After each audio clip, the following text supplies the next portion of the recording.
હાલ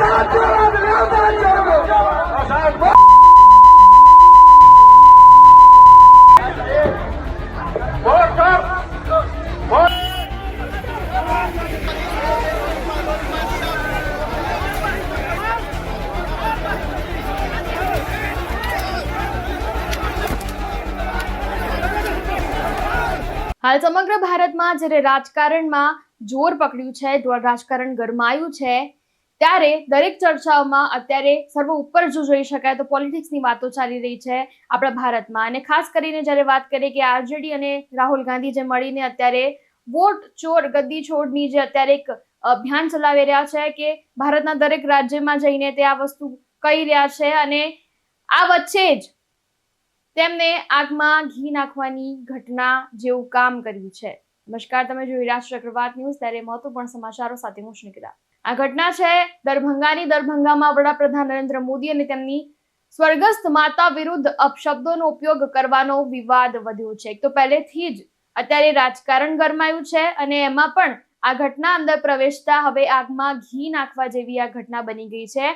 તો એક તરફ ઘણા નેતાઓ જે છે આ ઘટનાની નિંદા પણ કરી રહ્યા છે, તો બીજી તરફ 29 ઓગસ્ટના રોજ પટનામાં ભારે હોબાળો થયો છે. પટનામાં ભાજપના કાર્યકરો વિરોધ કરવા માટે કોંગ્રેસ કાર્યાલય પાસે પહોંચ્યા હતા. તો જેવી રીતે આપણે સૌને ખબર છે કે પ્રધાનમંત્રી નરેન્દ્ર મોદીને લઈને, તેમના કાર્યને લઈને ઘણી એવી જે ટિપ્પણીઓ હોય છે, ઘણા જેવા આક્ષેપો હોય છે, એ વિરોધની જે પાર્ટી છે, સરકાર છે, કરતી જ આવતી હોય છે.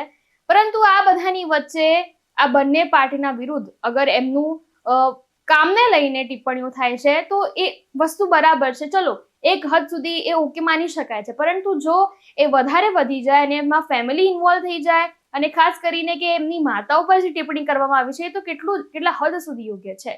તો પ્રોફેશન અલગ હોય છે, પર્સનલ લાઈફ અલગ હોય છે, અને એમાં પણ ખાસ કરીને જો પોતાના જે માતા પિતા હોય છે એમના ઉપર આવી જો ખરાબ ટિપ્પણી કરવામાં આવે તો એ તો કોઈ ચલાવી નથી લેતું.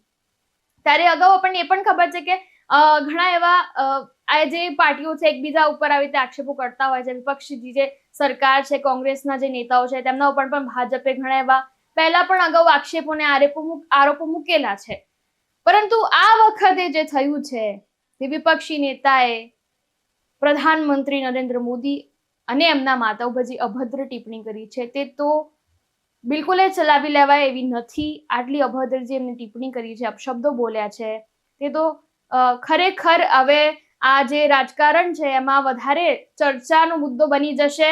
અને એવું પણ કહેવામાં આવી રહ્યું છે કે આ દરમિયાન કોંગ્રેસ અને ભાજપના કાર્યકરો સામે આવી ગયા હતા અને ઘણી બોલાચાલી અને ધક્કા મુક્કી થઈ હતી. હાલ ભાજપ સરકારના જે લોકો છે તેમનો ખૂબ જ એવો વધારે એવો આક્રોશ, અત્યારે વિરોધ જોવા મળી રહ્યો છે કે તેઓ અત્યારે જે કોંગ્રેસના કાર્યકરો છે તેમને જઈને તેમની સામે બધો જ આક્રોશ ઠાલવી રહ્યા છે. ભાજપના કાર્યકરો અને કોંગ્રેસના કાર્યકરો વચ્ચે લાકડીઓ લઈને પણ મારામારી જોવા મળી રહી છે, અને આ સાથે એકબીજા પર પથ્થરમારો પણ કરવામાં આવ્યો હતો, અને આ પછી વિસ્તારમાં મોટી સંખ્યામાં પોલીસ દળ પણ તૈનાત કરવામાં આવ્યું છે.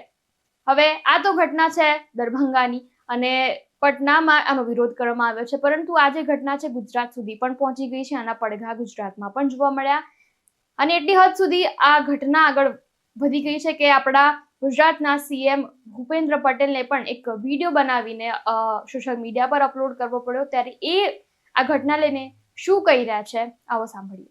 બિહારમાં કોંગ્રેસ અને આરજેડીના મંચ પરથી ઇન્ડી ગઠબંધનના નેતાઓએ આદરણીય વડાપ્રધાન શ્રી નરેન્દ્રભાઈ મોદી અને તેમના માતા માટે કરેલી અભદ્ર ટીકાને હું સખત શબ્દોમાં વખોડું છું. રાહુલ ગાંધીના નેતૃત્વમાં કોંગ્રેસની માનસિકતા કેટલી હદે નીચલા સ્તરે ઉતરી ગઈ છે તે આવા અશોભનીય નિવેદનથી દેશ સમક્ષ છતું થઈ ગયું છે. એક સાધારણ ગરીબ પરિવારની માં એક સંઘર્ષ વેઠીને પણ પોતાના પુત્રનું સંસ્કાર સિંચન કરીને દેશને આદરણીય શ્રી નરેન્દ્રભાઈ જેવું રાષ્ટ્રને સમર્પિત સક્ષમ નેતૃત્વ આપ્યું છે. આવા રાષ્ટ્રભક્તના જન્મદાતા સ્વર્ગસ્થ માતૃશ્રી માટે જે ભાષા પ્રયોગ થયો છે તે 140 કરોડ ભારતવાસીઓની લાગણી અને સંવેદના પર કુઠરાઘાત સમાન છે. ઇન્ડી ગઠબંધનના નેતાઓની આ અભદ્ર ભાષા એ દેશની દરેક માં અને બેટાનું અપમાન છે. તેમના આવા કૃત્ય બદલ તેમને દેશની જનતા માફ નહીં કરે.